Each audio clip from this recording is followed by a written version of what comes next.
अस्सलामुअलैकुम जी, सुबह बखैर, क्या हाल चाल। Hope so you guys are doing great. और मुझे आप सब कहते हैं सुहाव। इस प्रोग्राम को हम कहते हैं गुड मॉर्निंग पब्लिक। और गुड मॉर्निंग पब्लिक की पूरी टीम की तरफ से आपको जुम्मे का दिन बहुत मुबारक हो। चूँकि ये वीक का अगर आप लोग मंडे टू फ्राइडे काम करने वाले लोगों में से हैं, यानी अगर आप मुझ जैसे लोगों में से हैं, तो फिर आज तो आप बहुत खुश होंगे कि अब पूरा वीक आपने काम किया और वीकेंड आप सेलिब्रेट करेंगे। वीकेंड के प्लान्स आपने बनाना शुरू कर दिए होंगे। बट ऑल दो मैं आपसे ये कहूँगी कि अगर पूरे वीक में कोई काम ऐसा रह गया जो आपने नहीं किया, तो आज का दिन आपके पास है, उस काम को कंप्लीट कर ले। लेकिन हम चलते हैं हरमीत पाजी के पास इस्लामाबाद, उनसे जानते हैं कि उन्होंने वीकेंड्स के क्या क्या प्लान बना लिए हैं। अस्सलाम वालेकुम Harmeet, how are you? Good morning from Lahore. वालेकुम सलाम, सत श्री अकाल, गुड मॉर्निंग सोहाब।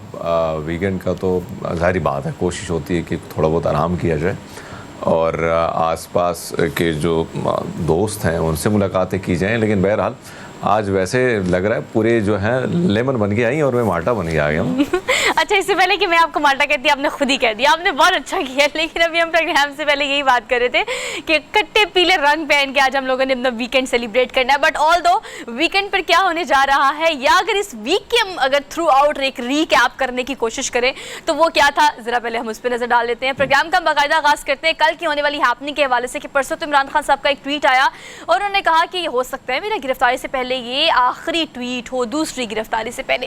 कल के दिन जो है वो 24 घंटे का अल्टीमेटम निगरान हुकूमत की तरफ से दिए जाने के बाद 2 बजे ये एक्सपेक्ट किया जा रहा था कि एक ऑपरेशन जो है वो जमान पार्क में किया जाएगा।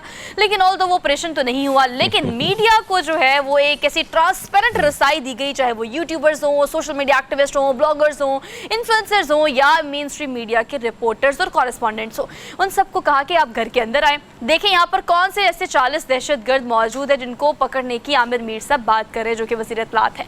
तो अगर निगरान हुकूमत की बात करें तो उनका अभी ये कहना है, अभी आते वक्त ही रास्ते में मैं कुछ एक दो इंटरव्यूज देख रही थी, तो आमिर मीर का ये कहना है इस हवाले से कि 8 दहशतगर्द हमने जमान पार्क से पकड़े जो कि जमान पार्क से फरार हो रहे थे। हाँ, लेकिन अलबत्ता इमरान खान साहब का इस सूरत हाल पर हरमीत कल चुके उन्होंने मीडिया से बात भी की, प्रेस कॉन्फ्रेंस भी की। उनका ये कहना था कि जो लोग जा रहे हैं वो तो चले पीटीआई से जा रहे हैं, मैं उन्हें बिल्कुल नहीं रोकूंगा, लेकिन जो पीटीआई के साथ खड़े हैं मैं उनका शुक्रिया अदा करता हूँ। और फिर उन्होंने ये भी कहा कि दहशतगर्द जो पकड़े हैं उनके नाम बताएं। हमारी तारीख है।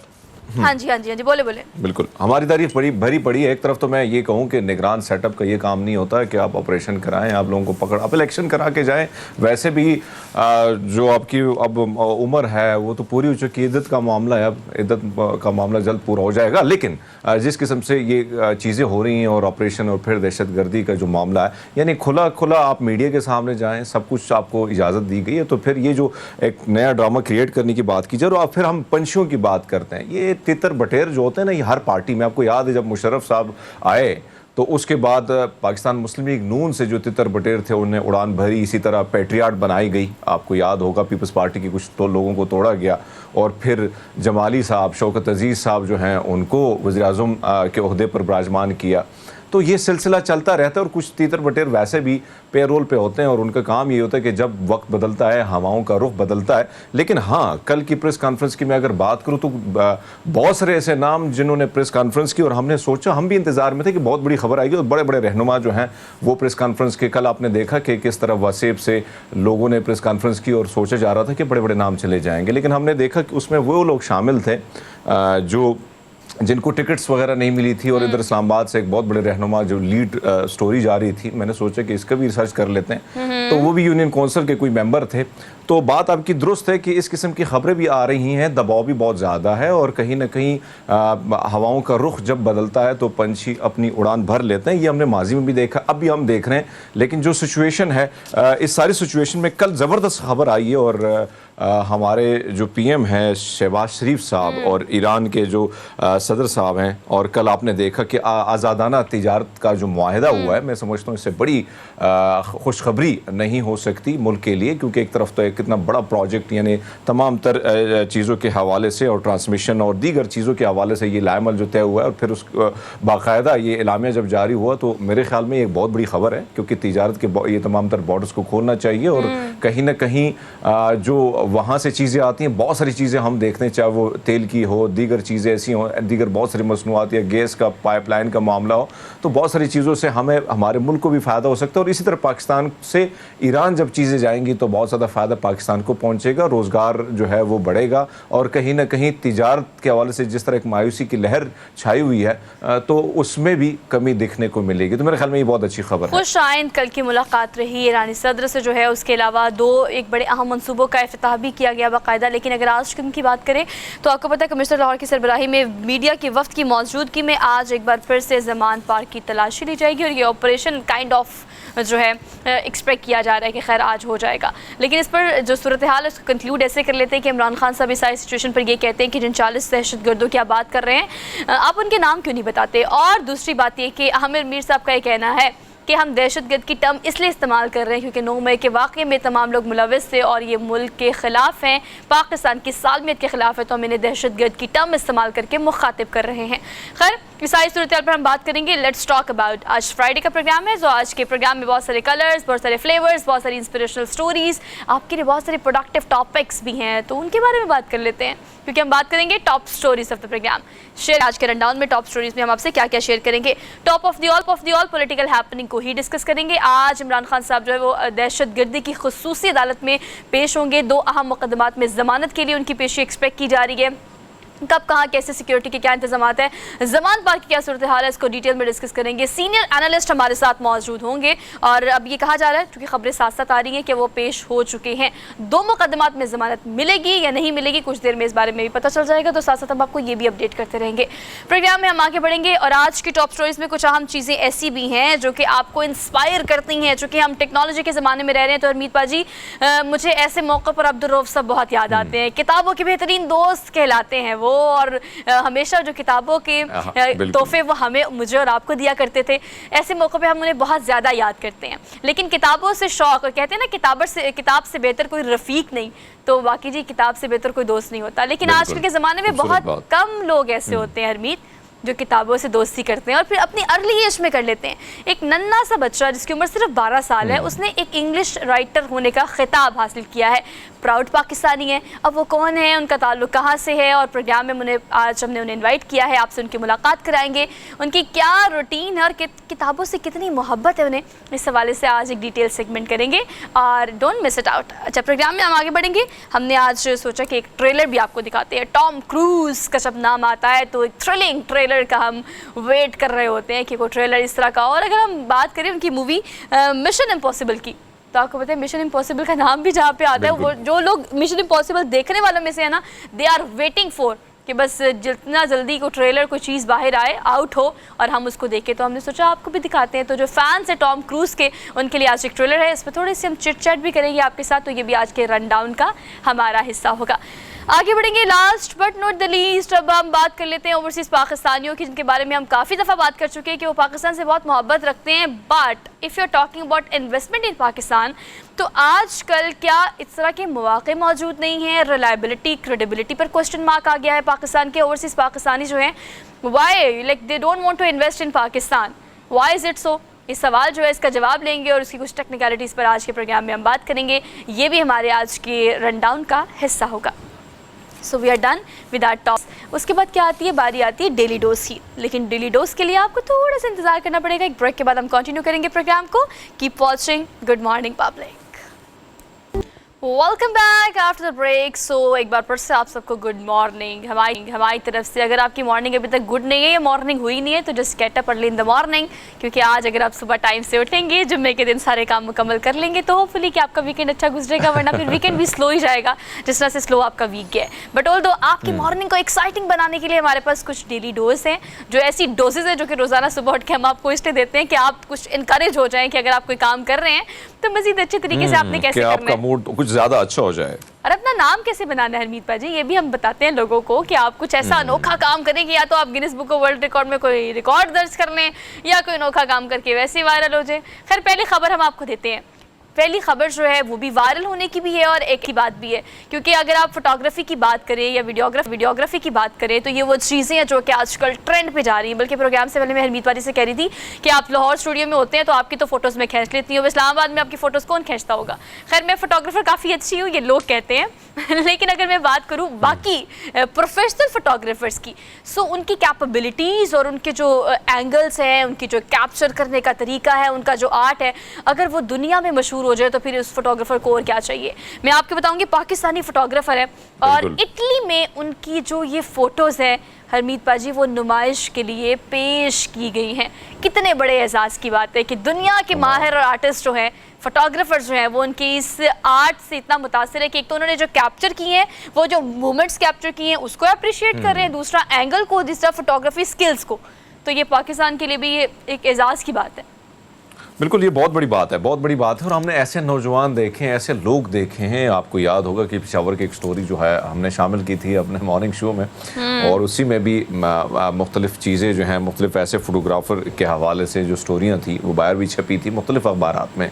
लेकिन ये बहुत बड़ी बात है, हम लाहौर के गली कूचों में देखते हैं, और ख़ासकर उन इलाकों में जिसे जहाँ पे ज़्यादातर पुरानी इमारतें हैं, तारीख़ी इमारतें हैं, और जिनको देखने के लिए काफ़ी लोग आते हैं। और फिर ऐसी गली कूचियाँ जितने भी हम देखते हैं कि वहाँ पे मुख्तलिफ लोग जो काम करते हैं, चाहे वो दर्जी का काम कर रहा है, कुछ और काम करो, हम देखते हैं कि जो फोटोग्राफर होता है, जिस तरह मैं आपकी फ़ोटोज़ की हमेशा तारीफ़ करते रहता हूँ कि कमाल है सोहा, कैसे कैसे आप कर लेती हैं सब कुछ और विद इन सेकेंड्स। लेकिन इसी तरह हम देखते हैं कि जो कैमरे की आंख से जो शख्स देखता है तो वो जो दिखाता है पूरी दुनिया को वो कमाल कर जाता है। तो मेरे ख्याल में ये जो जितनी भी तस्वीर जो विजुअल चलाए जा रहे हैं बहुत बड़ी बात है। और इस किस्म की आप तस्वीरों को देखें तो कहीं ना कहीं वो हालात उसमें भी दिखाने की कोशिश की गई है। कहीं ना कहीं लोग जहाँ पे काम करने कोई बैठा हुआ है, लेकिन उन सारी चीज़ों को बड़े खूबसूरत तरीके से उन्होंने फोटोग्राफी के ज़रिए उतारा है। तो मेरे ख्याल में ये बहुत बड़ी बात है कि हमारे पाकिस्तान से एक शख्स जो है और हरमीत, आपको पता है पाकिस्तान से एक सिलेक्शन तो एक बहुत बड़ी बात है, लेकिन आपको पता है इस नुमाइश में 40 से ज़ायद मुल्कों के फ़ोटोग्राफर्स ने अपनी जो पिक्चर्स हैं वो नुमाइश के लिए पेश की थी। लेकिन सिलेक्शन जो है आपको पता है वो पाकिस्तानी से इस फोटोग्राफर की, जिसका नाम तैयब अली है, इनकी सिलेक्शन हुई। और आप देखिए जो उन्होंने मूवमेंट्स कैप्चर किए वो स्ट्रीट कल्चर है हमारा ना। मतलब अगर आप अंदरून की बात करें तो अंदरून की आधी से ज़्यादा सड़कें जो है वो आपको इस तरह से भरी हुई, और ये आपको ऊपर जाले नज़र आ रहे हैं तारों के, और आपको मजदूर काम करते हुए दिखाई दे रहे हैं। पहले आपको रियल पिक्चर दिखा रहे हैं, मतलब कि रियलिटी में वो स्ट्रीट किस तरह की लगती है। अच्छा, गली मोहल्लों में और कूचों में और ये थड़ों पर जो बैठे बाबा जी हैं, ये वो मतलब अगर आप अंदरून साइड पे जाएं तो आपको ये कल्चर वहाँ पर बहुत ज़्यादा पसंद आता है, क्योंकि अब पाकिस्तान में ये आम नहीं है। मतलब अब बहुत ज़्यादा रेयर आप ये इस तरह के सीन देखते हैं। तो खैर ये सिलेक्शन हुई। अच्छा, वैसे अंदरून की एक और बात बड़ी खूबसूरत भी है। सो अगर आप देखें, आप उन गली गुचों में जाते हैं और बहुत मज़े के लोग आपसे मिलते हैं। मैंने तो बहुत सारे शूट वहाँ पे किए और उनसे जब मुलाकात, बहुत कुछ सीखने को भी मिलता है। और मेरे ख्याल में जो रियल लाहौर है वो वहाँ पे उसकी जो रियलिटी है वो उन गली गुचों में आपको नजर आएगी। लेकिन आपने दुरुस्त फरमाया कि इन सारी चीज़ों को तस्वीर के ज़रिए और फिर नुमाइश तक पहुँचना और वहाँ से क्रेडिट भी आपको जाना, कमाल है, प्राउड की बात है हमारे लिए। तैयब, सो आपको मुबारक हो हमारी तरफ से सिलेक्शन के लिए। आगे बढ़ते हैं क्विकली। अगली खबर हमने देनी है, तालीम से मुतल्लिक है, किताबों से मुतल्लिक है, लाइब्रेरी से मुतल्लिक है, लेकिन ऐसी ओपन एयर लाइब्रेरी है ना कि आप इसको देखकर खुश हो जाएंगे।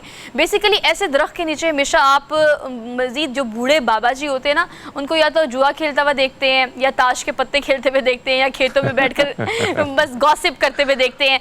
लेकिन अगर हम बात करें इस एक पूरी लाइब्रेरी की, तो एक नौजवान है जो कि वेस्ट बंगाल वाली साइड पे, नौजवान को इतना शौक है पढ़ने का और पढ़ाने का, और किताबों के शौकीन इतने ज़्यादा अफराद को एक साथ इकट्ठे करने का, उन्होंने इस दरख्त को नाम दे दिया लाइब्रेरी का। पहले 20 से 25 किताबें थी इसके ऊपर, लेकिन आहिस्ता आहिस्ता स्टूडेंट्स मीत आते गए। उन्होंने क्या किया, इसके पूरे दरख्त के ऊपर शेल्फ बनाई। शेल्फ जब बनी गई तो आपको पता है किताबें, उसका जो है कलेक्शन और डेटा आहिस्ता आहिस्ता इकट्ठा होता गया। अब आप देखिए कि अब ये एक मकाम ऐसा बन गया कि हफ्ते में एक दिन यहाँ पर सारी एक्टिविटीज़ होती हैं।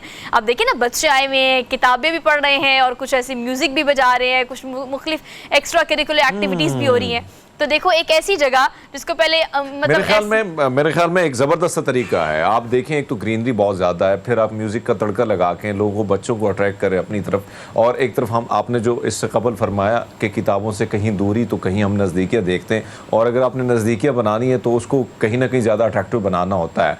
आपको याद है कि हमने एक स्टोरी, बल्कि मैंने वहाँ पर की थी, जिसमें पार्क में हमारे कुछ स्टूडेंट्स हैं, वो जाके बच्चों को पढ़ाते हैं। वो जो बच्चे स्ट्रीट में काम करते हैं, किसी गली कूचों में काम करें या भीख मांगते हैं, उन बच्चों को पढ़ाया जाता है बाकायदा इसी तरह ग्रीनरी में।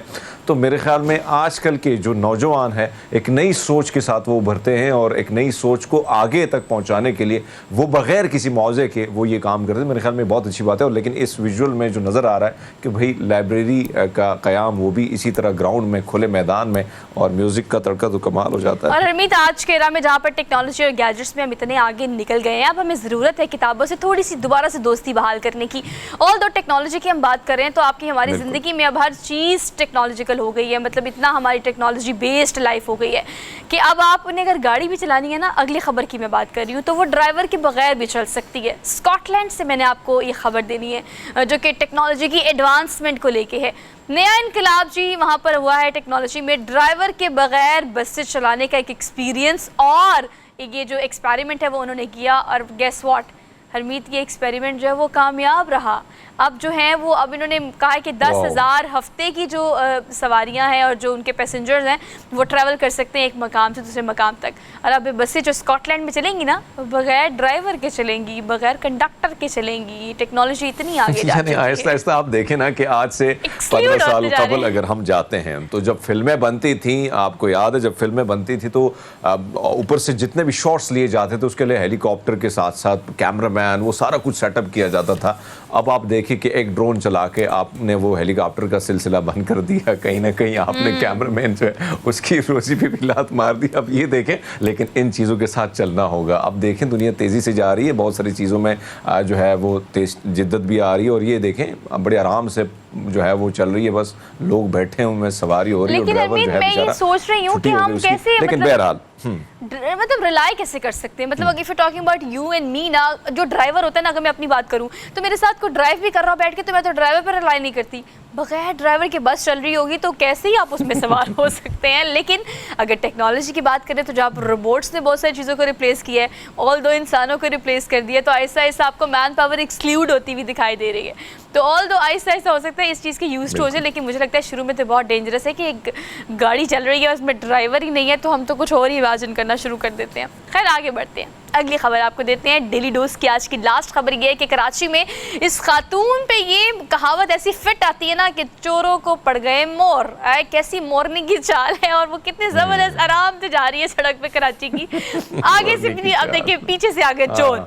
ओ माय गॉड, चोरों ने क्या ही अपना असलहा निकालना था कि जब औरत ने अपने बुरके से असलहा निकाला और ऐसी बंदूक तानी, ऐसा यू टर्न लिया ना चोरों ने, की वीडियो देखकर मुझे तो मैं बहुत इंस्पायर हुई उस खातून से। खवातीन को हरमीत पाजी हमेशा कहा जाता है अपने नहीं करना भी यही पड़ेगा। हाँ बोले बोले कंटिन्यू करें। देखिए, लेकिन आपने बड़ी मज़े से बात की कि वो खातून जैसे मोरनी की चाल चलते हुए जा रही है, लेकिन आपने दुरुस्त फरमाया कि भाई कराची की अगर हम बात करें, एक तरफ तो वहाँ पे स्ट्रीट क्राइम जिस तरह तेज़ी से बढ़ रहा है, और हम देखते हैं इससे कबल लास्ट मंथ में जिस किस्म से हलाकत हुई थी, पुलिस बिल्कुल नाकाम हमें नज़र आती है इस सारी चीज़ों को कंट्रोल करने में। लेकिन मेरे ख्याल में वहाँ शहरियों ने भी अब ठान ली कि भैया ऐसे नहीं तो ऐसे, और हमारे पास बहुत सारी विजुअल आती हैं जहाँ पर हम देखते हैं कि भैया डाकू ने असला उठाया तो उससे कबल शहरी ने भी उठा दिया, और फिर जो मामलात होते हैं तो फिर डाकुओं को भागना पड़ता है। लेकिन ये बहुत अच्छी बात है, मेरे ख्याल में कमाल की खातून ने बात पार्ट खवातीन को हरमीत पाजी खास तौर पर ये सिखाना चाहिए कि अपनी सेल्फ प्रोटेक्शन के लिए you have to some kind of instruments, और कोई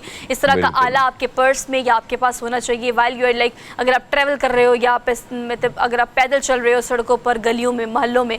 आप कराची में, लाहौर में खातून को अपनी सेल्फ प्रोटेक्शन के लिए काफ़ी कुछ सिखाया जाता है, तो आपने इस चीज़ को भी कीप इन माइंड रखना है। ये तो चले उन्होंने अपनी प्रोटेक्शन खुद कर ली, लेकिन ऐसे बहुत सारे वाक़यात हम कराची और मुख्तलिफ शहरों में होते हुए देखते हैं जो कि जान भी गंवा देते हैं और अपना माल जो है वो भी गंवा देते हैं, सिर्फ इसलिए कि उनके पास अपनी प्रोटेक्शन के लिए कुछ नहीं होता। तो ख़वातीन को मेरे ख्याल से ऐसी चीज़ें अपने बैग में और अपने साथ रखनी चाहिए जो कि उनकी हिफाजत खुद कर सके। तो हमने इसी नोट के साथ अब एक लेनी है ब्रेक, के बाद हम आएंगे वापस। We just keep watching good morning public. Welcome back after the break. आज ये कहा जा रहा है कि ज़मान पार्क की तलाशी ली जाएगी। कमिश्नर लाहौर की मौजूदगी में मीडिया का वफ्द भी होगा, लेकिन इमरान खान इस सूरत हाल पर कहते हैं कि अगर निगरान हुकूमत की बात की जाए तो जिन दहशतगर्दों की 30 से 40 दहशतगर्दों की आप बात कर रहे हैं उनके नाम तो बता दें। खैर इस सूरत हाल पर हम बात कर लेते हैं। अब्दुल क़य्यूम सिद्दीकी साहब हमारे साथ मौजूद हैं, सीनियर एनालिस्ट हैं। आपको आज के प्रोग्राम में खुश आमदीद कहते हैं। अस्सलाम वालेकुम सर। जी वालेकुम अस्सलाम। Sir thank you so much joining us this morning. Sir कहिएगा इस सारी सूरत हाल में अगर हम कल के अल्टीमेटम की बात करें तो 24 घंटे का अल्टीमेटम निगरान हुकूमत की तरफ से दिया गया था और 40 से 50 दहशतगर्दों की आमिर मीर साहब बात कर रहे थे और वो ये कहते हैं कि 8 दहशतगर्द पकड़े भी गए हैं जो कि फरार हो रहे थे जमान पार्क से और कहते हैं कि दहशतगर्द की टर्म हम इसलिए इस्तेमाल कर रहे हैं क्योंकि वो लोग हैं जो 9 मई के सारे वाक़े में मुलविस थे। आप किस तरह से देखते हैं सारे सिनेरियो को? मुझे बिल्कुल समझ नहीं है कि आपने क्या कहा है, क्योंकि कुछ लफ्ज जो हैं वो दरमियान में समझ आ रहे हैं और क्या आपका सवाल क्या है मुझे नहीं समझ आया। मेरे ख्याल से आवाज़ बिल्कुल उनको क्लियर नहीं जा रही। आवाज़ सर आपको मेरी अब आवाज़ आ रही है? हाँ जी अब बिल्कुल अब आई है आपकी आवाज़। अच्छा सर मैं आपसे ये पूछना चाह रही हूँ कि अगर आज के जमान पार्क के इस ऑपरेशन की बात करें तो कहा जा रहा है कि कमिश्नर लाहौर की मौजूदगी में ये ऑपरेशन होगा, मीडिया भी मौजूद होगा। कल मीडिया को भी रसाई दी गई 2 बजे के करीब, तमाम लोग उनके रिहाइशगाह के अंदर इवन छत पे भी मौजूद थे और 30 से 40 दहशत गर्दों की जो बात की जा रही है ये टर्म इस्तेमाल करना, आमिर मीर साहब कहते हैं कि टर्म हम इसलिए इस्तेमाल कर रहे हैं कि 9 मई को एक मुलविस ये दहशत गर्द ही थे जो कि आज भी जमान पार्क में है। आप कैसे देखते हैं सारे सिनेरियो को? देखें कौन क्या टर्म इस्तेमाल कर रहा है ये तो देखने वाली बात है, लेकिन कानून जो है वो तो यही कहता है कि जब तक किसी के ऊपर गुनाह साबित ना हो जाए वो मासूम ही रहता है। हाँ जो कोर कमांडर के ऊपर कोर कमांडर हाउस में जो वाक़यात हुए उसमें मुलविस जो भी लोग थे, जो भी शरपसंद अनासर थे, क्योंकि दहशतगर्द का लफ्ज़ जो है ना वो बड़ा बहुत ही एक सख्त किस्म का लफ्ज़ है, तो लिहाजा मैं कानून को देखते हुए और इन चीज़ों को जब तक कि किसी के ऊपर कोई एलिगेशन साबित नहीं हो जाता है उसको किसी भी इस तरह के नाम से पुकारना मेरा ख्याल है कि एक बज़ाते खुद एक मुतनाज़ सी चीज़ है। हुकूमत की तरफ से जो इक़दाम किए जा रहे हैं बिल्कुल, जहाँ दूसरी तरफ ये है कि आर्मी की कोर कमांडर का हो गया, हाउस हो गया, जना हाउस हो गया और दूसरी इंस्टॉलेशंस हैं, जिस तरह से शोधा की यादगारों के ऊपर हमले हुए और फिर ये सारे वाक़यात हुए, उसकी ना सिर्फ मजम्मत भी होनी चाहिए बल्कि इसके ऊपर वाक़तन कानून को हरकत में आके और करार वाकई सजाएं उन लोगों को मिलनी चाहिए जिन्होंने भी कानून अपने हाथ के अंदर लिया। तो अब देखिए, अच्छा सर आपसे जानना चाहेंगे कि एक तरफ हम देख रहे हैं कि जी हरमीत कंटिन्यू करें। जी सदीक साहब, अगर हम देखें एक तरफ आपको याद होगा कि बैंक कोर्ट्स बने, फिर नैब कोर्ट बना, अब जो मामला है आर्मी कोर्ट्स के हवाले से हमेशा हमने देखा है कि सियासतदान जो है इस चीज़ को परवान चढ़ाते हैं, वही अलाकार बन जाते हैं और फिर भुगतना भी उनको पड़ रहा है। लेकिन अब जो आर्मी को एक्ट के हवाले से खबरें गर्दिश कर रही हैं, अगर इसका इतलाक होता है तो क्या ये चैलेंज होगा? क्या सिविलियन के हवाले से, इसके हवाले से आप की क्या राय है कि क्या अगर इसका इतलाक होता है तो क्या चैलेंज हो सकता है? देखें, जो आर्मी एक्ट की हवाले से बात है वो तो जाहिर है कि कोई भी कानून जो है वो किसी भी वक्त अदालत के अंदर चैलेंज हो सकता है, तो उस पर तो वो कोई दो राय नहीं है, लेकिन क्या उसके ऊपर फैसला क्या आएगा। दूसरी तरफ ये जो फौजी अदालतों की बात हो रही है, इसमें तो अगर आप देखें तो ये अमेरिका में पहले बनी थी और फिर वहाँ से ये सारा कुछ सिलसिला शुरू हुआ था और वो ज़ाहिर इंटरनल डिसिप्लिन जो है वो फौज का उसको रखने के लिए थी। लेकिन पाकिस्तान के अंदर अगर हम देखें तो ये नवाज शरीफ साहब के दौर के अंदर बनी, उसके बाद फिर जो है वो सुप्रीम कोर्ट ने उसे कलअदम करार दिया, फिर उसके बाद जब APS का वाक़या हुआ, फिर उसके बाद फौजी अदालतें जो हैं बनी, फिर एक कॉन्स्टिट्यूशनल अमेंडमेंट की गई और फिर उसके अंदर सनसेट क्लॉज जो है वो उसको रखी गई। और अभी भी जो है हमने देखा जो हाल ही में रिसेंटली था कि वो ज़ाहिर टेररिज्म को निमटने के लिए खुसूसी इक़दाम की ज़रूरत पड़ती है, क्योंकि नॉर्मल अदालतों के अंदर जो है वो उनके मुकदमात सुने नहीं जा सकते हैं और उसमें बहुत सारे हमने देखा ऐसे वाक़यात थे जिसके अंदर जजेस को थ्रेट आए और बहुत सारा कुछ, तो फिर इसलिए वो बनाई गई और क्योंकि वो TTP के लोग थे और दूसरे दहशतगर्दी के वाक़यात के अंदर मुलव्वस थे, तो उसमें और इसमें फ़र्क है। अब यहाँ पे जो है मेरा ख्याल है कि ये हमेशा से ये बात ठीक है, आप हरमीत जो बात कर रहे थे कि फिर उसका शिकार खुद सियासतदान होते हैं, लेकिन जो मौजूदा आर्मी एक्ट है जिसका शायद सेक्शन 21D है, उसमें ज़रूर ये इस तरह के जराइम आते हैं, लेकिन उसके अंदर वो एक क्लॉज है जिसमें कहते हैं उसको कि उसमें वो सियासी जमातें शामिल नहीं हैं। मतलब ये वाक़यात हैं, पर्सन का लफ्ज़ है, लेकिन सियासी जमातें उससे एक्सक्लूड हैं। अब जो एंटी टेररिज्म एक्ट है 1997 का, इसके अंदर ये सारी चीज़ें मौजूद हैं और मेरा ख्याल है कि ज़्यादा। Welcome back after the break. So basically we are in the second hour of the show. और अगर आप बात करें आज के इरा की, so we are living in 21st century, the era of technology and we have everything on a single click. लेकिन इस टेक्नोलॉजी के ज़माने में बहुत रेयर ऐसा होता है कि आपको किसी की किताब से दोस्ती नजर आए। बच्चों की बात करें, बड़ों की बात करें, बूढ़ों की बात करें, तो आप आजकल हर किसी को हरमीत गैजेट्स में इंडल्ज देखते हैं ना। मतलब आप हर किसी बंदे के हाथ में देखिए फ़ोन होगा, नहीं तो लैपटॉप होगा, लैपटॉप नहीं होगा तो टैब होगा। मतलब ये टेक्नोलॉजी या गैजेट्स इतनी हमारी ज़िंदगी में इंडल्ज हो चुके हैं। वैसे कहा जाता है ना, किताब से बेहतर कोई रफ़ीक नहीं। मतलब किताब से दोस्ती जिनकी होती है वो बड़े कम लोग होते हैं, और बच्चे तो बिल्कुल ही नहीं होते, क्योंकि आजकल पेरेंटिंग की अगर बात की जाए तो हमारे पेरेंट्स को लगता है कि हर चीज़ का एक काइंड सोल्यूशन हमारे पास है कि बच्चा रो रहा है, परेशान है, तंग कर रहा है, उसको फ़ोन दे दो। लेकिन पेरेंटिंग की अगर हम बात करें तो बहुत सारे वालिदैन ऐसे हैं जो अपने बच्चों को किताब से दोस्ती, किताब से मोहब्बत, किताब को पढ़ना, लिखना, ओढ़ना, बिछोना उनका किताब होता है। तो ये पेरेंटिंग बहुत अहम किरदार अदा करती है। कुछ ऐसे रेयर बच्चे हैं जिनकी मुलाकात हमने आपसे करानी है। आज एक बच्चा स्टूडियो में हमारे साथ मौजूद है।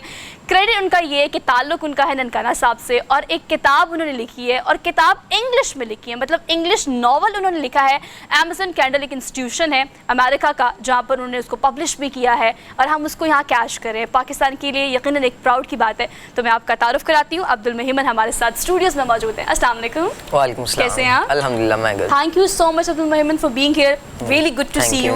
और hopes you guys are doing great, और आपके घर वाले बड़े खुश होंगे इस सारे सिनेरियो पे, because I have seen you on so many channels now. तो मैंने कहा आपको बुलाते हैं अपने शो में। फर्स्ट ऑफ ऑल तो मुझे बताएं, how you feeling like after having like ये सक्सेस जो आपने ली है? Yeah, obviously it's a great success for me and the feeling बहुत अच्छी feeling है obviously क्योंकि जैसे कि हम कह सकते हैं youngest Pakistani novelist, it's a great honour for me. और इसी तरह फीलिंग तो अल्हम्दुलिल्लाह बहुत अच्छा। एक तो आपकी फील है, ऊपर से फिर देखिए मैंने शुरू में जैसे जिक्र किया इस चीज़ का कि पेरेंटिंग बहुत मैटर करती है। 12 साल आपकी उम्र है हरमीत, और उसमें आपके पेरेंट्स ने ये सिखाया कि मोबाइल और गैजेट्स के अलावा किताब इज़ एवरीथिंग, लाइक किताब से मोहब्बत करो। दिन में कितना टाइम रीडिंग को देते हो, और क्या अब्बा का बहुत फोकस है, अम्मा का फोकस है, या आपका अपना शौक है? एक्चुअली दोनों का मैं जिक्र करूंगा क्योंकि my father is also professor PhD English literature and my mother is also MPhil English literature. तो दोनों की तरफ से मुझे हमेशा से इनकरेज किया जाता था बुक रीडिंग की तरफ से, और इस तरह ही मैं शुरू से ही बुक रीडिंग का मुझे शौक़ था, और बुक रीडिंग के साथ साथ राइटिंग का भी मुझे काफ़ी शौक़ था, जिसकी वजह से आज मैंने ये नावल लिखा। और बाकी हम बुक रीडिंग की बात करें तो ऑलमोस्ट एटलीस्ट 1 to 2 आवर्स मैं देता हूँ बुक रीडिंग को रोजाना। अच्छा हरमीत, अगर हम नावल की बात करें ना, नावल अब्दुल महीन, एक तो आपको देखकर बहुत अच्छा लग रहा है, बल्कि जिस तरह सोहा ने स्टार्ट में कहा, और हम दूसरी बात में ये कहूँगे बाबा जी के शहर से हैं आप, तो बड़ी और ज़्यादा खुशी हो रही है। लेकिन एक तो आपकी उम्र को देख के, आपकी उम्र में हमने बल्ला उठाया होता था, गेंदबाजी किया करते थे, कभी शरारतें किया करते थे, तो इन सारी चीज़ों से साइड में रह के किताब जो आपने बात की कि 2 घंटे का टाइम आप देते हैं, तो किस उम्र में आपको ज़्यादा जो है आपके पापा ने, अम्मी ने बोला कि भाई किताब ही बच्चे को थमा देते हैं, तो कौन सी वो एक एज थी जिसमें आपने शुरुआत की, पहली किताब आपने पढ़ी? और कौन सी किताब? At what age of like आपने स्टडी स्टार्ट किया? एक्चुअली मुझे जहाँ तक याद पड़ता है शुरू से ही, क्योंकि जब से मैंने होश संभाला है I have been all round books, क्योंकि बाबा बहुत ज़्यादा खुद रीडिंग करते थे, और मम्मी बहुत ज़्यादा खुद रीडिंग करती थी। तो जहाँ तक मुझे याद है शुरू में मैं स्टोरी बुक्स बहुत पढ़ता था। एक्चुअली स्टार्ट मैंने उर्दू रीडिंग से किया। मैं जब भी बाज़ार जाता था तो मैं आमतौर पे अपने बच्चों को देखा होगा कि वो जिद करते हैं मुझे ये खिलौना चाहिए, but I used to say कि no I want that book. तो शुरू से ही बुक्स का मुझे काफ़ी शौक था, और मेरे ख्याल से अगर 6-7 साल जब से मुझे याद है मैं बुक्स पढ़ता। अच्छा, आपको पता है अब्दुल मेहमन ना मुझे खुद एक चलती फिरती किताब लग रहा है। You know, if you talking about body language, the way he speaks like, तो ऐसा लग रहा है कि वो खुद भी एक किताब है। तो ऑब्वियसली किताब पढ़ने वालों और किताब से इनकी दोस्ती होती है, उनको देखकर पता लग जाता है कि उनकी किताब से कितनी गहरी दोस्ती है। बट ऑल अब्दुल मेहमन, मैं ये जानना चाहती हूँ कि अब देखो, किताब लिखना और एक इंग्लिश नॉवल लिखना is a long kind of procedure, because आप एक लिखते हो, थॉट प्रोसेस, आपका कॉग्निटिव प्रोसेस, आपको दुनिया का देखने का तरीका, ये सब चीज़ें चेंज हो जाती हैं। फिर उसकी publishing, editing, there are so many ways जिसमें आपने गो थ्रू करना होता है। कितना टाइम लगा ये नॉवल लिखने में, and what is it novel is all about? Novel लिखने में मुझे तकरीबन ऑलमोस्ट 3 to 4 months लगे बिकॉज बहुत कम टाइम लगा है। अच्छा एक्चुअली मैं कहूँगा मुझे ज़्यादा वक्त लगा बिकॉज अच्छा। I could have done it earlier Okay. Because क्योंकि मैंने अपनी भाई में 9th क्लास सो उन सब चीज़ों को एकेडमिक्स उसके अलावा because I am also into very much sports I play cricket professionally That's really तो उसके अलावा मैं अगर बात करूँ मेरी और डिफरेंट जो मतलब के लाइफ में और चीज़ें हैं उनको साथ साथ मैनेज करके मैंने अपना नावल लिखा और स्पेशली साथ साथ मैंने रीडिंग की क्योंकि रीडिंग तो शुरू से ही मेरे साथ है और रीडिंग के बगैर मैं लिख नहीं सकता था क्योंकि reading made my mind broad so from that के ऑलमोस्ट 3 to 4 months लगे और अगर हम स्टोरी की बात करें नावल की बात करें तो इसकी जो स्टोरी है वो एक लड़के के बारे में है जैसे कि इसके नाम से जाहिर होता है Levi a drum creature so Levi spiral galaxy के एक प्लैनेट ड्रॉमफैक्स से इसका ताल्लुक है Okay. और ड्रॉमफैक्स से रहने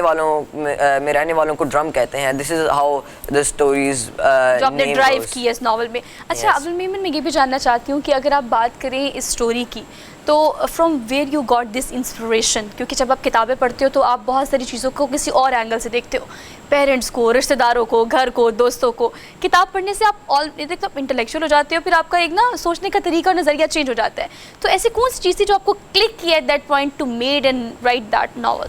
या एग्जैक्टली यू राइट बिकॉज शुरू से ही जब मैं किताबें पढ़ता था और जैसे मैं पढ़ता गया तो my mind change you can not think like बच्चों वाली सोच ना बिकॉज आप कह रहे हो बाजार जाता हूँ तो मैं नहीं खिलौने खरीदता I want to buy a book yes because शुरू से ही फिर मैं यू माइट से एक क्रिटिक नज़र से मैं देखता था यस सो फ्रॉम दैट के जो मुझे इंस्पिरेशन मिली जहाँ से मैं क्लिक हुआ वो मुझे क्योंकि आहिस्ता आहिस्ता फिर मैंने नॉवेल्स पे शिफ्ट किया शॉर्ट स्टोरीज से तो नॉवेल्स पर मैंने काफ़ी सारे नॉवेल्स पढ़े पाकिस्तानी नॉवल डिवाइडेड स्पीशीज़ उसके अलावा मैंने पोलो कोएल्हो's अल्केमिस्ट और Harry Potter series specially I would say कि वो जो जब मैं वो पढ़ रहा था तो उस दौरान मैं सोचता था कि the story is going like this and this might go this now so that imagination so वहाँ से मुझे आइडिया आया कि yes I guess my imagination is good and I can also write a novel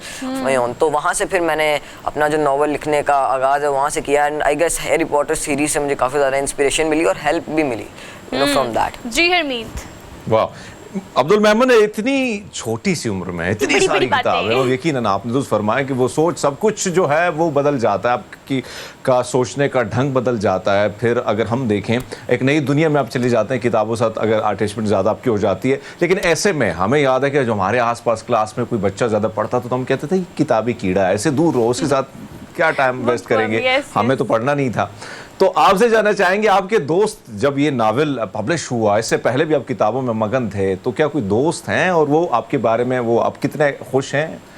Actually, I would say कि I am really blessed to have my friends because शुरू से ही क्योंकि मैं जब स्कूल जाता था तो स्कूल में मुझे एक्चुअली रिस्पॉन्स अच्छा आता था आई गेस उसकी जो एक मेन रीज़न ये है कि I used to read English novels और mostly you will say people you will see people reading Urdu novels and story books mostly but क्योंकि मैं इंग्लिश नॉवेल्स पढ़ता था तो मोस्टली वो मेरे से इम्प्रेस होते थे बट या किताबी कीड़े भी मुझे लोगों ने कहा है बिकॉज कभी कभार जब मैं कहीं जाता था अपने किसी टूर पे जाता था तो I used to carry book और उस दौरान मुझे काफी लोग you know it was somewhere but लोग आपसे ओवरऑल कहते हैं कि किताबी कीड़ा लेकिन देखिए किताबी कीड़ा होने के साथ साथ अब्दुल मेमन को ग्लासेस नहीं लगी हुई वरना आपको पता है इस तरह के बच्चे जो होते हैं उनका एक अलग ही गेटअप होता है he seems to be like very you know gentle अपनी इस एज में वो बड़ा एक मास्टर फील दे रहे हैं ऑल्दो अब्दुल मेमन मुझे ये बताएं कि अगर आप बात करें इस सारी माशाल्लाह सक्सेस की जो कि आपने ली है माशाल्लाह आपका ताल्लुक ननकाना से है from these kind of cities we expect के लोग ज़्यादा फोकस्ड होते हैं ज़्यादा काम करते हैं they are more rigid and they are more into all this कि हमने पढ़ना है बच्चे को कामयाब कराना है अम्मा अब्बा का क्या फीडबैक है and what kind of feedback you are getting from like अगर हम अमेज़न कैंडल की बात करें या बाकी जगहों से कैसा फीडबैक आ रहा है talking about the feedback first तो फीडबैक अल्हम्दुलिल्लाह बहुत अच्छा आ रहा है नॉट ओनली फ्रॉम पाकिस्तान, बल्कि अगर मैं स्पेशली पाकिस्तान की बात करूँ तो my city, my family members and all around response Pakistan में तो बहुत अच्छा है, मगर not only in Pakistan but all over the world the books have been sold in America and Canada, England. उसके अलावा I have also been reading comments in India as well, from India. That's so really overall it's been a great experience, it's response बहुत अच्छा आ रहा है। और जैसा कि आपने थोड़ा सा एकेडमिक्स का भी अंदर जिक्र किया, तो obviously I am also taking that with me. तो शुरू में तो सबका यही था एक प्लान कि यार academics should be the priority, but मेरा हमेशा से ये माइंडसेट था कि I want to do something unique and उसको मैंने साथ साथ कैरी किया। Yes, You did it. अच्छा अब्दुल मेमन, आपने कहा कि आप पैरेलल चीज़ों को साथ लेके चल रहे हो। हरमीत क्रिकेट भी बहुत अच्छा खेलते हैं, मतलब स्पोर्ट्स में भी he is very into sports and कमाल है। अच्छा क्रिकेट की बात, मस्ती भी थोड़ी बात कर लेते हैं। करें, किताब है तो हरमीत भाई, छोटा आपसे ये हमने हमारा जो है माशाल्लाह बहुत टैलेंटेड है। Sure. क्रिकेट जो है, क्रिकेट के हवाले से बताइए, कौन सा ज्यादा क्रिकेटर आपका फेवरेट है? कौन सी टीम को ज्यादा देख के आपको मजा आता है कि हाँ इनकी ये मैच जो है मुझे ज्यादा देखना चलिए है? थोड़ा टेस्ट देना हरमीत को, हरमीत ऐसे ही सवाल करेगा आपसे। क्रिकेट एक्चुअली मैं प्रोफेशनली खेलता हूँ। अच्छा। और मैं क्लब क्रिकेट खेलता हूँ। मैं सेंट्रल पंजाब अच्छा। जो अंडर 16 स्कूल लीग हुई थी उसमें Nice, भी very our team got into the semifinals, और उसमें मेरी विकेट्स भी हैं। मैं लेफ्ट आर्म स्पिनर। तो क्रिकेट से शुरू से ही मुझे बहुत अच्छा लगा होता है। जब से मैं तकरीबन 7 साल का, तब से मैं क्रिकेट देख भी रहा हूँ और खेल भी रहा हूँ। अच्छा गेस हमेशा व्हाट, से। I have a question. Wow. If you have to choose yourself like in front of you, आपके पास हो कि एक तो आपने किताबें लिखनी है, यू बीइंग राइटर, आप तो माशाल्लाह राइटर हो, भी इंग्लिश नॉवल राइटर, सो आप क्या चूज़ करोगे? अगर आपको कहा जाए कि फ्यूचर में या तो भाई क्रिकेटर बन जाओ, पाकिस्तान का नाम रोशन करो ऑल ओवर द वर्ल्ड, या किताबें लिखो, सो क्या चूज़ करोगे? What you going to pick? Actually, it's a very difficult question, But and still, it's a question. I've not ever think about it.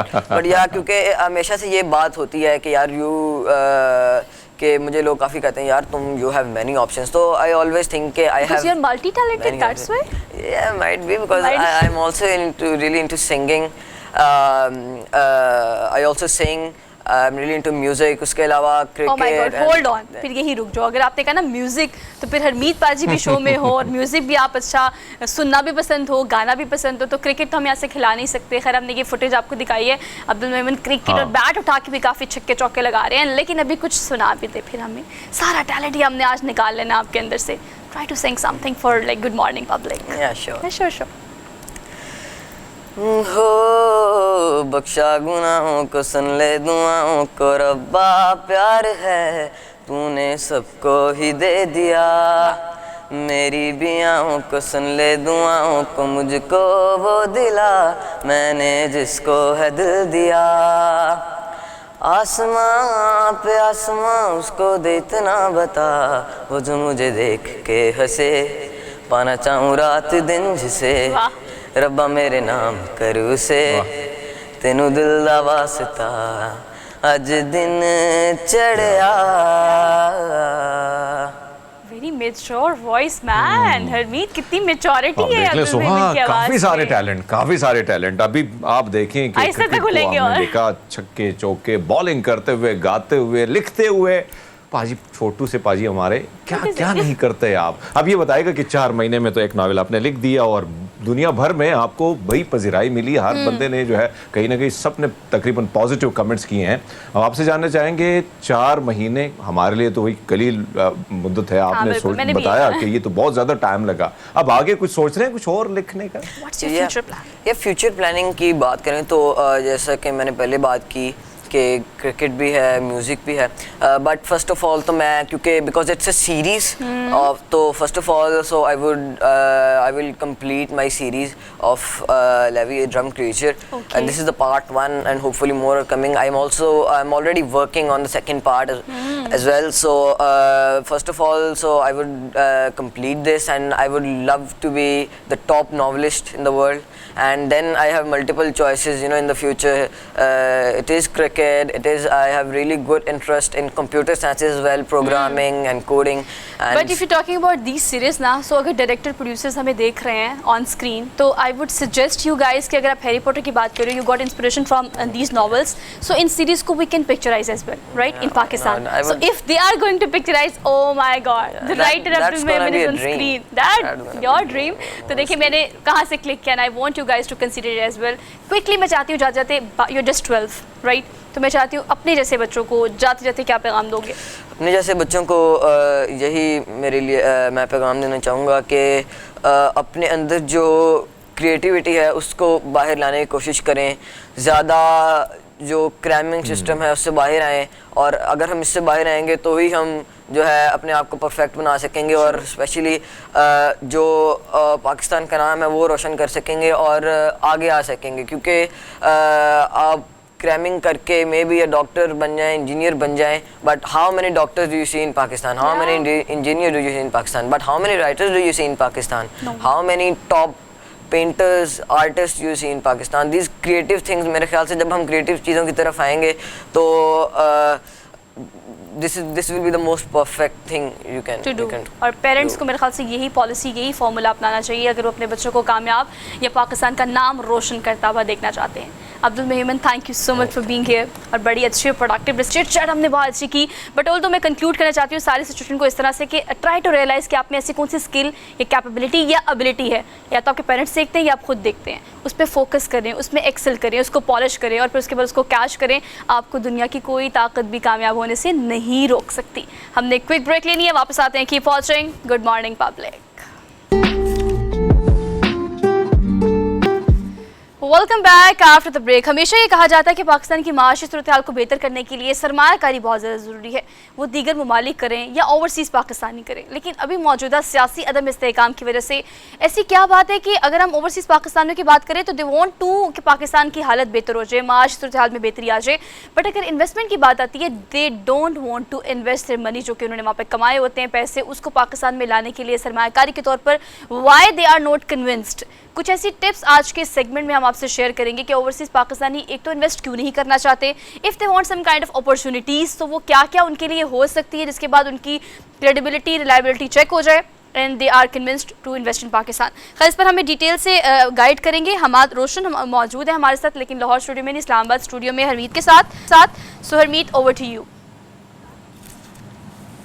जी बिल्कुल, सोहा आपने दुरुस्त फरमाया कि जिस किस्म से हालात चल रहे हैं और जिस किस्म से अदम इस्तेहकाम चल रहा है, और हम देख रहे हैं कि ओवरसीज़ पाकिस्तानी जो माजी में हमारे पास जो रिपोर्ट्स हैं 2021 में, उसमें खातिर खा रकम जो है वो पाकिस्तान भेजा करते थे. लेकिन जो हालात हैं, क्या वजूहात हैं, ये सारी चीज़ें जानेंगे हम हमाद साहब से. हमाद साहब, ये बताइएगा कि क्या मामलात हैं, क्या वजूहात हैं जिसके बिना पर ओवरसीज़ जितने भी हमारे दोस्त भाई हैं वो कुछ ज़्यादा घबराए हुए हैं?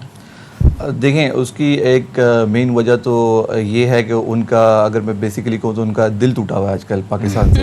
हमारा भी टूटा है भाई जी. लेकिन उनका कुछ ज़्यादा टूटा हुआ है. आप लोग फिर भी आपस में मिल के गपशप जोड़ लेते हैं, सब कुछ कर लेते हैं. वहाँ पे हम दूसरी नेशनलिटी दुख बांट लेते हैं. आप लोग, हमारे साथ वहाँ दुख बांटने वाला कोई नहीं है. उल्टा हमारे कुछ ऐसे लोग हैं जो हमारा मजाक उड़ाते हैं, तो उससे हमारा दिल और टूटता है. दुख बढ़ाते हैं हमारा. और देखें, उसमें उनकी कोई गलती नहीं है. जो जब वो फैक्ट हमारे सामने लाके देते हैं तो हमें आईना जब वो दिखाते हैं तो हमें बड़ा अफसोस होता है कि यार तुम हमें आईना न दिखाओ. हम उनसे इस बात पे लड़ना शुरू कर देते हैं. अब एक चीज़ ये है कि ओवरसीज़ पाकिस्तानी जो पाकिस्तान पैसा नहीं भेज रहे, और जो कॉन्फिडेंस लेवल उनका गिरा हुआ है, वो ये है कि आज करेंसी के ये हालात है. मैं सिर्फ गल्फ़ स्टेट्स की बात करता हूँ तो दुबई में कुछ अर्सा पहले तक लास्ट ईयर तक एक दिरहम जो था वो 45 रुपए के आसपास था. अभी जो दिरहम है वो कोई ऑलमोस्ट 85 के आसपास टच कर रहा है. मेरे पास एग्जैक्ट फिगर्स तो नहीं है, मैंने ट्रैक रखना भी छोड़ दिया, क्योंकि जब हमने कुछ करना नहीं है तो ट्रैक रखने का कोई फ़ायदा नहीं है.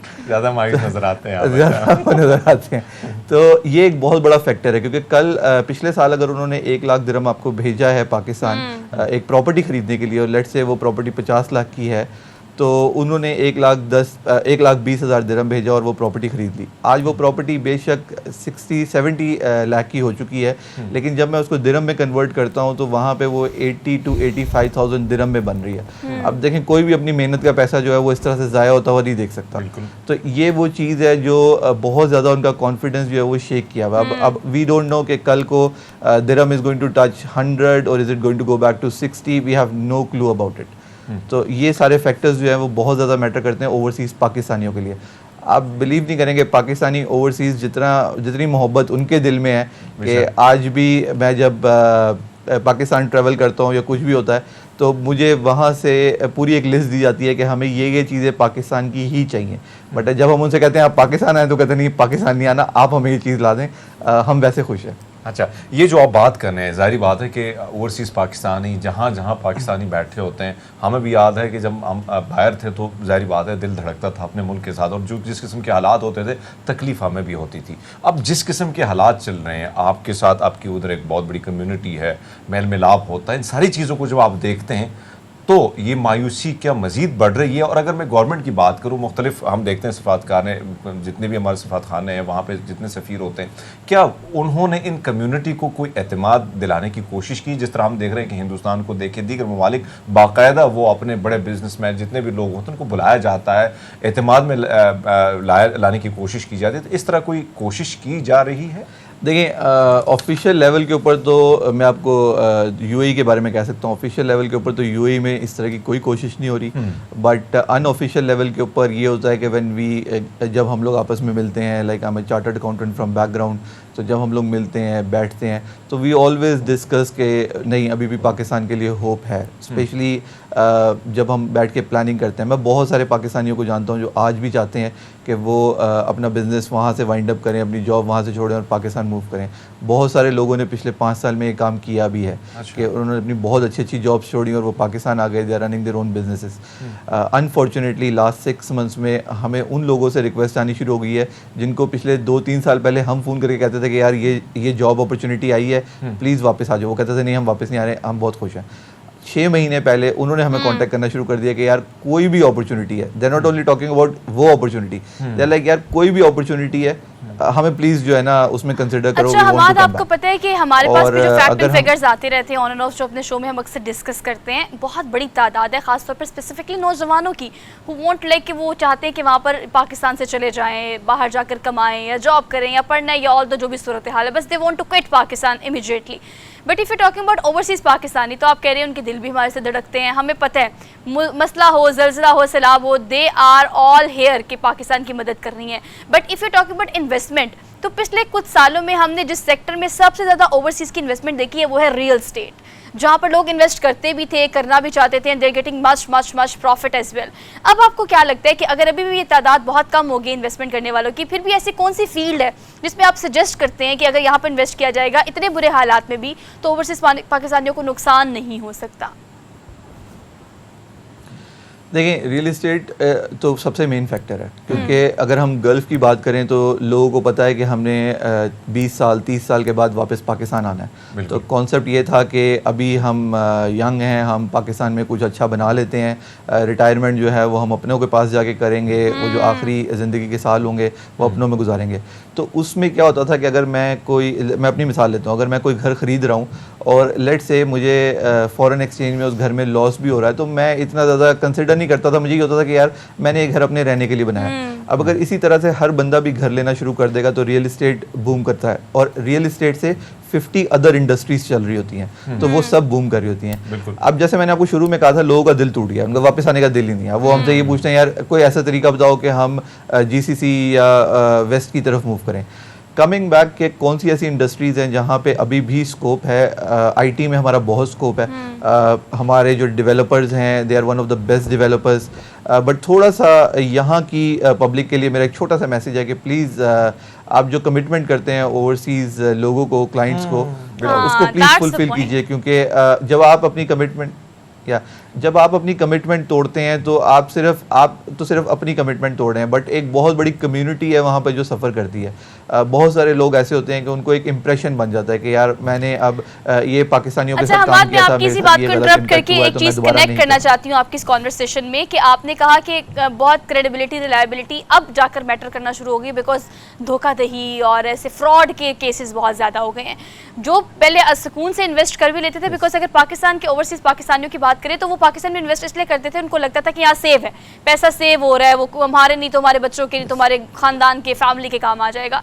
अब आप क्या सजेस्ट करते हैं इस हवाले से कि किस तरह से को चेक किया जाए, रिलायबिलिटी या क्रेडिबिलिटी चेक करनी हो तो आप किस तरह से इसको चेक कर सकते हैं टू अपने आप को फ्रॉड से बचाने के लिए? ओवरसीज़ को क्या सजेस्ट करेंगे आप? देखें, ओवरसीज़ को मैं ये सजेस्ट करूँगा कि नंबर 1 बहुत सारे इंटरनेशनल फर्म्स हैं जो पाकिस्तान में आके अब काम कर रहे हैं, आप प्लीज़ उनको सर्च करें। इंटरनेशनल रियल एस्टेट ब्रोकर्स हैं जो पाकिस्तान में आ चुके हैं, आप उनको सर्च करें, उनसे काम करें।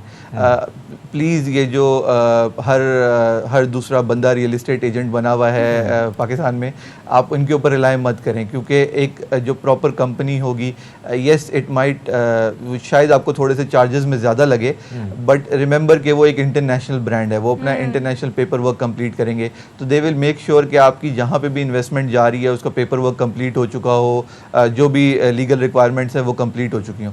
तो प्लीज़ बजाय इसके कि आप मैं ये नहीं कहता कि जो नॉन ब्रांडेड एजेंट्स हैं वो गलत हैं, they also have some very good name in that, but I would encourage कि आप इंटरनेशनल की तरफ मूव करें। इंटरनेशनल ब्रांड्स आ चुके हैं, उनसे कंसल्ट करें और प्लीज़ उनके थ्रू जाएं ताकि आपको वहाँ पे भी रिप्रेजेंटेटिव मिल जाए। मैं उनमें से एक रिप्रेजेंटेटिव हूँ जो वर्ल्ड वाइड दुबई से भी इन्वेस्टमेंट हम बाहर करवाते हैं, और यही मेरा मकसद है पाकिस्तान। बहुत अच्छी बात आपने की बात। अगर हम आपसे अगर हम देखें ओवरसीज़ पाकिस्तानियों की, तो हमेशा अब जो हम देख रहे हैं कि एक ऐसी सूरत हाल है जिसमें वो पैसे भी नहीं भेज रहे, इन्वेस्टमेंट भी नहीं हो रही है, सारी चीज़ें रुकी हुई हैं, जिस पर आपने रोशनी भी डाली।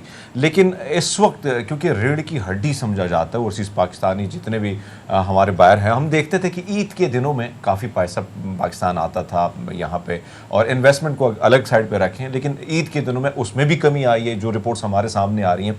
अब इन सारी चीज़ों के हवाले से एक तो जो मसाइल हैं और मसाइल को कैसे हल किया जाए, और उनको एतमाद में लेने के लिए अब हुकूमत को क्या करना होगा?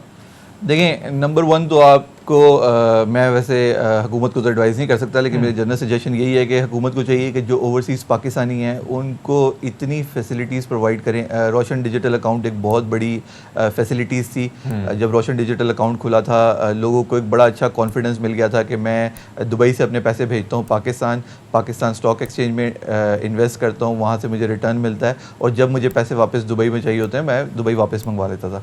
तो ये एक बड़ा अच्छा इनिशिएटिव था। अगर इस तरह के इनिशिएटिव और लिए जाएं, स्पेशली फॉर ओवरसीज़ पाकिस्तानी, के make their life very easy, कि वो अपने घर वालों को पैसे भेजना चाहते हैं भेजें, उनके घर वालों को कोई फैसिलिटीज़ दें कि अगर आपके फैमिली मेम्बर लेट से इतने $1000 से ऊपर भेजते हैं तो we will give you X kind of benefits और वाई काइंड ऑफ बेनिफिट्स।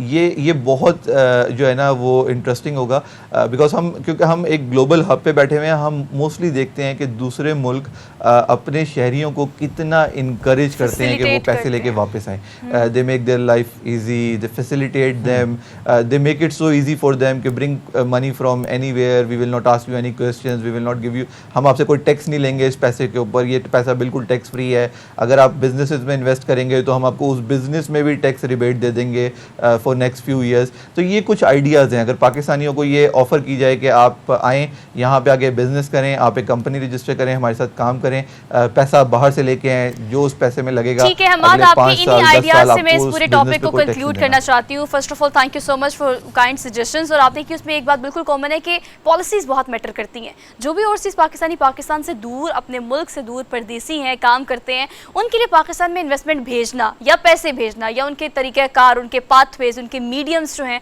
अगर वो ईजी कर दिए जाएंगे तो शायद उन्हें भी आसानी होगी और ये फैसिलिटेट करना हुकूमत का या कंसर्न डिपार्टमेंट की ही जिम्मेदारी है।